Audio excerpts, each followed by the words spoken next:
Alrighty, folks, this is something we call the Three Amigos. It's where three buddies get on and razz each other, have some fun, and occasionally add value to the world. Let's welcome Matt, the lumberjack. How you doing, buddy? I'm doing super awesome. I can't wait to hear how this is going for Dion. And Dion, how you doing? I'm doing great. I think Matt's just excited because I've been spoiled by buying rent-ready or already occupied properties, and this is my first burr. Mhm. This should be fun. So, Dion, do us a favor. Let's catch up on what's going on. You did share some pictures. You have water views, the Puget Sound, two different areas. Beautiful. I can't believe you got this for 400 grand. So let's remind people, how'd you find it? Was this some off market, driving for dollars mailer campaign that you've been doing on the sly, or was this publicly available to every single person on the planet? Why don't we start there? So it wasn't in my normal market. That was step one. I invest in 2 counties, and my bandwidth is enough to handle. I know where the good areas and bad areas are, but I wasn't finding what I was looking for. Those deals were there; they popped up. Competition was fierce, so I expanded my market. In the UK, they measure distance in kilometers. In the United States, we measure distance in time. So I added 30 minutes to my distance. Okay. Found about 11 markets or so in that extra half hour. Most of them didn't make sense. Some of them were towards King County, so I eliminate those. That's where Seattle is. I found 2 markets where I want to say 20% of the deals make sense or worth making offers on. And again, I want to talk about this 30 minutes because it's not like your initial search was 5 hours away, right? Your initial market was 60 minutes, if memory serves. Yes. Yeah. The So 2 now counties I invest in there, you can get to the edge of all of them within 1 hour. Yeah. So now you're a whopping 90 minutes. I will admit to being a little jealous because mine has always been 2.5 hours. You're a whopping 90 minutes away. Oh, Joey, I feel for you. Right. 90 minutes. And what's changed here is remote work has increased the rents in those new markets to about where they are in the markets I invest, but the prices haven't caught up yet. That's why the deals all started making sense. So much so that this one that I purchased across the street, there's a single family house for 800, and it's pending. About 5 blocks up, there's a duplex, not 5 blocks, 5 houses. There's a duplex that's going for 750. That doesn't have water views. Its parking is terrible. I wouldn't have looked at that duplex for a couple of reasons. First, price. And the duplex I'm getting needs a rehab. So one unit is live-in ready, and the other unit needs a full rehab. They had it listed for 500 originally. So I've got the full data now, and I'm sharing numbers because I've closed. So now I don't mind. Nobody's going to swoop in. And they could have offered the seller my offer with a taco, and they probably would have taken it because they were not happy with my offer, which is not my goal, to make the seller happy. Yeah, no, absolutely. So it listed for 500 on the MLS. It sat for over like 50 or 60 days. So almost 2 months, dropped to 477. And it sat there for 178 days. Half a year. So a half a year on the MLS. Now, when I expanded to the new market and I started looking on Redfin, Zillow, all the things I kind of tell people not to, just to get a feel. So these weren't, I wasn't going to start making offers. I saw it with a couple of others that I was tracking because I didn't just start making offers. You don't know a market, even if you only live 30 minutes more away from it. I went and drove neighborhoods. I have a law enforcement friend that works in the area. So I kind of asked, I said, hey, where do you not go alone? Right. Yeah.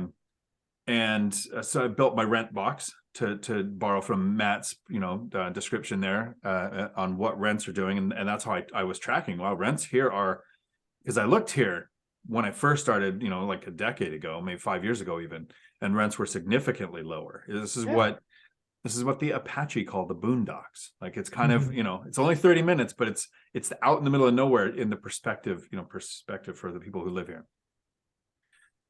But rents have caught up. They're almost exactly the same. I have 2 bedrooms going for 18 to 2,000. All the rents out there at this new area for 18 to 2,000 for 2 bedrooms. And the nice ones are going for more. Yeah, this is very important. And you've brought it to the channel first very, very well. And that is that work from home has really changed the dynamics, right? Because I think what's going to happen when you play this forward is more and more people will be working from home 3 or 4 days a week, but they still have to go to the office one day. So that probably takes plane travel out for most people. But hey, if I can live on the water 6 days a week and I got to get on the freeway 1 day a week, sign me up. Right. And that's what you found. You know what? It wouldn't shock me. And I'll put $1 on this. These are always friendly wagers we all have. I will say that your rent, like I think you said 1,800. I bet you're going to get 2,100 because I don't think you appreciate the value of water. That is a scarce. I mean, you might get 2,250. So I would tell you to push that because all of us, at least I don't. I think Lumberjack has one on the water, if I remember right. Yeah. But that's a scarce thing. I don't think any of us appreciate that. So I would tell you to push it. Push it for a couple of weeks, and then if it doesn't rent, I'll give you. I'll make up the difference. I think we're all underappreciating water views. So what do you think, Matt? Let's give Yeah. Matt a chance. Well, yeah. I mean, water. Yeah. I mean, water is New Hampshire has 17 miles of coastline. When stuff comes up on the market here, it's not Malibu prices, but it's Right. $5 million. I mean, for Right. New Hampshire, 17 miles of coastline, $5 million. And then you've got stuff that's in tidal areas. Yeah, it's awesome. You got stuff that's in tidal areas that is even over $1 million.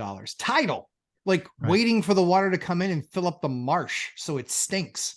Yeah. Like not $1 million property. But yeah, what I saw of Dion's looked fantastic. The question I have for Dion is he found a deal that was on the market for over 100 days. And what's the returns going to be when you buy that? What are the returns going to be? What is your yield? What's your yield going to be? What's your rock going to be when you rent? So I ran the numbers the other day, and I'll be probably doing a video on this at some point with like more detail and more accurate than what's going to come off the top of my head. Sure. So I ran the numbers the way I normally would, comparing apples to apples. I took the house hack out. So as if all units were rented. Sure. Of course. And I did it as if I did a 20% down with a mortgage at 7% interest. Love it. So if I had to do a mortgage, for that I came up with a 12% cash on cash return. But there's no deals. That's a $50,000 rehab. There's no deals out there. There's no deals. There's no deals out there. Not like that. There's no deals like that. And let's be clear. 100 days. I want to be very clear. That's with what you think the rent's going to be. And I just told you I think rents will be up 20%. So if I'm right, and on rentals I usually am, you have an extra $400 sitting there. Yeah, I'm really trying to be conservative. I mean, there's even other aspects. It's 300 feet from a ferry. So the people that work in this area often take the ferries and commute out of Seattle. Tinkerbell. I think the rent's going to be significantly higher, but I'm trying to be. If it blew up in my face, right, and kind of went bad, sideways. Like my contractor I walked with estimated 30,000, so I planned for 50, and I've budgeted 80, right? So I've got like that's how conservative I usually do these numbers, and the rental demand is there, right? I've got the list of people in the area that you. So the first thing I did is join the new Port Orchard Facebook groups. There's about 6 of them. Right. And just start interacting with people and getting it out there. And then everyone's like, oh, you bought that house? When's it going to be for rent? Right. And I'm using Zuber's strategy. And the first thing is the exterior is getting done. Yes. So I've already done the landscape is done this week. You're going to have 50 apps. You're going to have to raise that rent, man. Raise that rent. That's probably the plan. Not probably. You have to. Yeah, especially since you're doing the outside. Doing the outside first in your strategy is genius because you can test the market. Like you think it's 18? Yeah. Like you think 18, try 25. See what happens. Right? Because you've got 60 days or whatever until it's ready. Why not? Right? So, yeah. So again, on the MLS, 168 days, 12% return on capital, rock or yield. There are no deals. You can't get deals at 7%.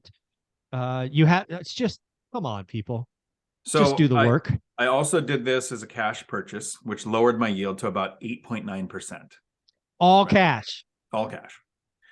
And this was my first cash purchase. So I'm used to the stack of paperwork that you sign, right? That it takes 30 minutes just to get through the stuff that you don't read and just initial. There's 5 sheets of paper. It's amazing. I love cash deals. They're awesome. Yeah.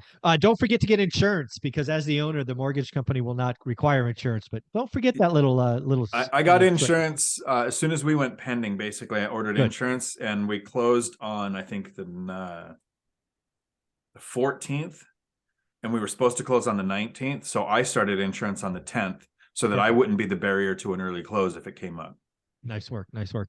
And again, this is something we can stay up to date on. I really do think you're going to be shocked at what the rents are. I think your yield, if I had to peg a yield right now when we actually have actuals, right? Actual repair, actual rents, I'm going to go 31% just to put it on out there. And again, there are no deals. It's 100. It's amazing. It's amazing what happens when you do the work. You got out of your comfort zone. You found new folks. Matt, why don't you talk about doing a remodel? You and I have done lots of these. As the first heavy lift. What are things that he should be watching out for? I mean, the usual stuff that I talk about on my channel, which is, you want to be doing the pancake lights. You want to be doing, I mean, depends on how in depth you're going. There's kind of the lipstick package, which is, $5,000 to $10,000. And then you build up from there, starting to do kitchens and counters and flooring and things like that. The best time to do it is when you first acquired the asset, because Totally agree. you do it, you make it great. You make sure that when there's little walls and cubbies open, that they get access to electrical, they get access to plumbing. That way you can put in shutoffs where you need to, so you can shut things down faster. All of those things. And so the cool thing is that, yeah, well, you're in kind of this phase. Even if I'm not doing a project with an electrician or where there's a plumber, I still have them come and take a look at it, because if they need to rip anything open, if they need to get access to anything, I want to do it while I'm going to go into construction phase. Exactly. But if I check all those boxes, then that means in all likelihood, any unit that we take to that level, we're usually 5 to 7 years before we are touching anything again. And that means no phone calls. That means you still stay under your 2 hours. You still stay under your 2 hours a month of management of your asset. So yeah, I think, I'm excited. Dion, we talked about a couple of things. I'm waiting to see the quotes for the scope that he has now. And yeah, I think that it'll be exciting stuff. It's going to be a lot of fun watching him go through the process. He's going to spend more time in this process than he has in the last 3 years total. Oh yeah. I think that's a great way. In this project, if you look at the cumulative hours he's on this project, it will exceed all the time he did in the full year of 2022, and might be 2021 and 2022. We will talk about that in video number 2 in more detail. But Dion, I want to congratulate you, A, for leading by example, B, for getting to your first heavy lift. That is where some true value is created. I think you are going to be shocked. I love the fact that you're doing the outside, because it will give you a chance to test rents. And I'm convinced you're going to be shocked, especially being close to the ferry. That's another bonus. How many people want to? Huge. Yeah, it's huge. So, Dion, how can people find you and maybe watch your live this afternoon? Right here on YouTube, Dion Talk Financial Freedom. And the last thing to wrap up with is, I did 12 years of investing before I picked up a burr. Yeah. And I average about 2 hours a month to manage my portfolio. So acquiring rentals takes a lot more time, right? But if you're going to hire a property manager to manage your portfolio, they're not acquiring the next property for you. So that's work that's not going to be on them anyway. So this burr isn't something I would suggest starting with. No. But I will say, if this was a house hack for somebody, I would fully support that. Oh yeah. Right. 5% down conventional loan, maybe a 203K loan. This would have been an amazing house hack. Yeah. Oh yeah. Still gonna be which is what I'm doing. I'm house hacking. It's amazing. Yeah. So yeah, 203K loan. This would have been one to start with, if they had the time to run the rehab, right? The project. Yeah, exactly. Matt, where can people find you? Lumberjack Landlord on YouTube and Instagram. We've got a lot of project stuff that we're going to be posting up, and I won't say it here, but biggest, most ambitious project ever. Ooh, there's a tease. Folks, check out these guys. They come every week. They give value. They are wonderful human beings. Matt, the Lumberjack Landlord, and Dion, Financial Freedom. Dion Talk Financial Freedom. How did I screw that up? Thanks, guys. Take care.